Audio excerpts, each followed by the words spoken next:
All right, so let's go ahead and look at our second way that we can defend ourselves from the pressure control position. We just looked at recovering to guard. Let's go ahead and look at how now we can go ahead and escape to our knees. Okay, so we're in the side control position. And honestly, a lot of the steps are the same as recovering to guard. So be sure to watch that before watching this one. Make it a lot easier.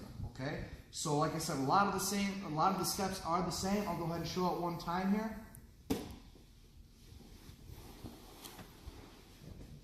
Head. And we end in this position here. Okay. So you can see the similarities between it. Again, I'm going to move my feet away. I'll bridge. I'll hip escape out. I'll arch my back and I'll block. And go ahead and keep your weight on me a little bit. And once we're here, you know, if I'm able to get to this safety position here, which I can, it kind of depends on what he's going to do. All right, so if he just stays in place, I'm just going to go ahead and recover to guard. Okay, but if I'm in this safety position and he decides to get away from my legs and start circling towards my head, yeah, freeze right there. That's when I'm going to start going to recover to my knees here. All right, so look what I'm going to do. I'm going to let go of the frame. I'm going to start diving my head underneath, keeping my elbow in.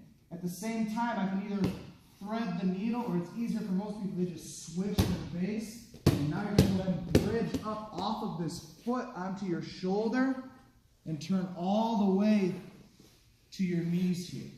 Once I'm on my knees, a lot of the times what you'll look to do is grab the belt here. And we'll start sitting to guard. And we'll look at that at a different video. Okay, but now we're just kind of focusing on escaping to our knees. Okay, so a few things we have to be aware of, and this is a huge one.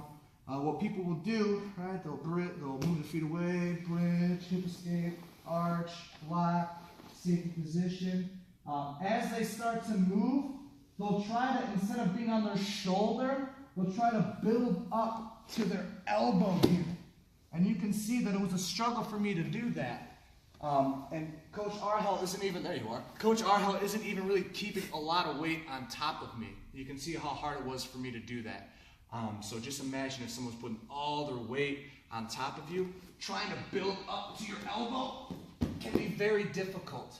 Okay? So we want to make sure that, you know, when we're here and they start to move, I dive my head underneath, keeping my elbow tight to my rib cage. So when I switch my feet, I bridge up onto my shoulder and then I turn to my knees. Okay? It's going to be very hard for him to keep me flat if I bridge up onto my shoulder as opposed to trying to build up to my elbow. Okay? One more time all the way through. I have my frames, feet away, bridge, hip escape, arch, block, maybe a little small hip escape again, get my elbow to knee connection. As soon as he starts to move, look, I dive underneath, switch, bridge, come up, and we'll stop right here. Okay? So that is another way that we can defend ourselves from a pressure control position by escaping to our knees.